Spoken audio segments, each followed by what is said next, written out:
A lady walks along the street, unhappy, a bit grumpy, put out by life. She has her credit card and a bunch of shopping bags. A man sits slumped against the wall, wrapped in an old blanket. As the woman walks along the cobbled street, she notices the man and frowns at him. She mutters to herself about how people just don't know how to work these days.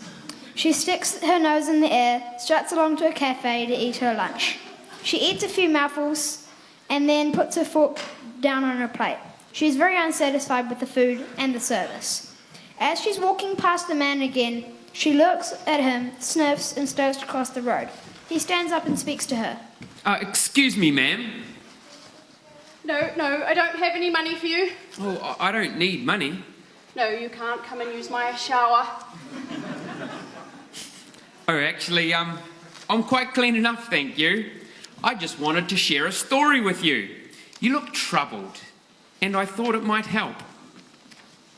Do I look like I have time for a story? Have you missed the fact it's Christmas? So much to do, you know, so much shopping to do. It's the best thing to spend money on other people at Christmas time. And I have a lot of money, so it takes a lot of time. Not that you would know anything about that. Well, I do know a little something about that, and it is a good introduction for my story. I used to have everything a man could wish for: an awesome job in banking, a large salary, several of the latest European cars, a beautiful home. In fact, I was famous for my massive dinner parties at my hilltop estate. Life was awesome, and it was hard at the same time. After every party, I remember waiting for my friends to help out, maybe to tidy up, to come over, visit, ask how I was, maybe spend some time and just hang out with me. But nobody ever came. I guess they were off to the next social event. It's obvious you don't know how to choose good friends. Well, anyway, one day I discovered the meaning of life, and that it has quite a bit to do with Christmas. So I am sitting here on the street to see who will talk to me. I did wonder if any of my friends would come and say hi. Anyway, I also thought that maybe I could tell people about what I had discovered. Well, I still don't see what this has got to do with me. I have good friends. We go shopping and we hang out and we dine on good food. Not that I would recommend any of these restaurants. I'm sorry, but I don't see any of your friends. Are they your invisible friends? No. They have prior engagements, you know. It's such a busy time of year. So much to do and so little time. The woman was starting to feel less like an angry hornet and a bit reflective.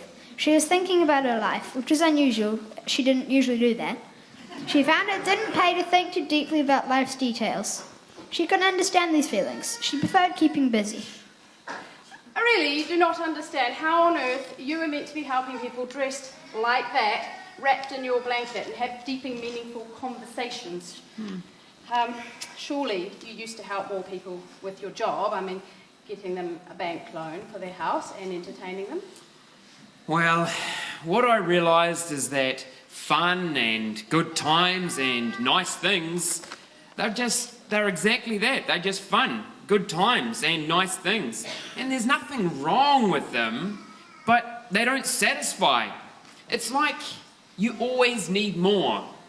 A bit like chocolate, I guess. Anyway, how is your Christmas shopping going?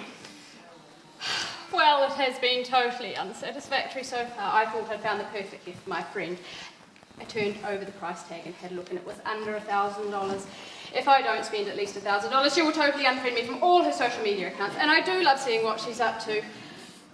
Not that I've actually seen her in years, but then I know what she's up to, and I send presents every Christmas. It is rather hard to please people, isn't it? Well, of course it is. Although there's a lot to be happy about in life, there's always something to be unhappy about. It's life, to be endured. That's it. Of course, shopping does help. Can I tell you something else that may help? Actually, I'm pretty sure I don't need your help, but I can see you aren't going to give up easily. No. Oh, well, I don't give up because I know how the story ends. But that is not what I was going to say. Please tell me what you have to so I can go home and get these awful shoes off. $300 I paid for these shoes. Nobody has noticed them and they're squeezing my feet most terribly. I'm going to lose a toenail.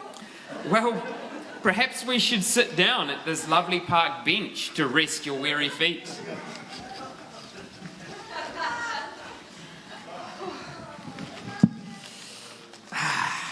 That's much better, isn't it? I've really learnt to appreciate the simple things in life. Rushing around constantly is just a bit, well, disturbing is the word I'm going to use. There you go again. Whatever do you mean? It is Christmas. It's perfectly normal to be rushing around buying and wrapping presents. I book into a 3-day spa to recover. Yes, well, that's the point of my story. If you understood the Christmas that I've come to know, you will feel more refreshed than a dew-covered daisy. A dew-covered daisy? It does sound rather lovely.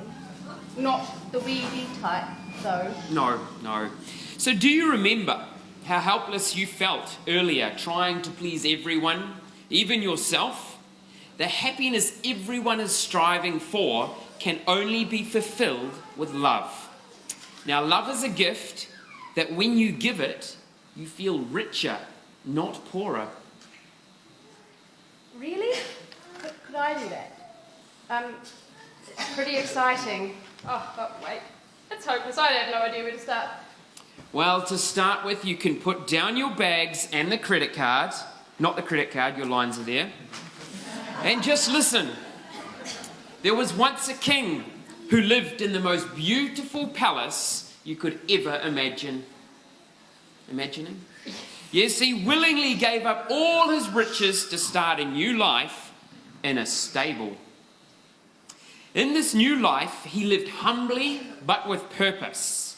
His purpose was to be available to help anyone who wanted help. He cared about people so much that he wiped all their debts so they could be free. He did this for you and me. Any guesses who I'm talking about? That sounds totally ridiculous, actually. Nobody I know would ever do that. Ah, yes, it is hard to understand. I agree. But it's also true that Jesus did that for us. It's the greatest love story of all time. For real? The realest thing you will ever find. This story concludes with a bit of a cliffhanger. We don't know if this woman listens and finds peace and love in the busyness of her life. What we do know is that this is a choice we each have. We have this freedom because of the love of God for his people, all people, like you and me.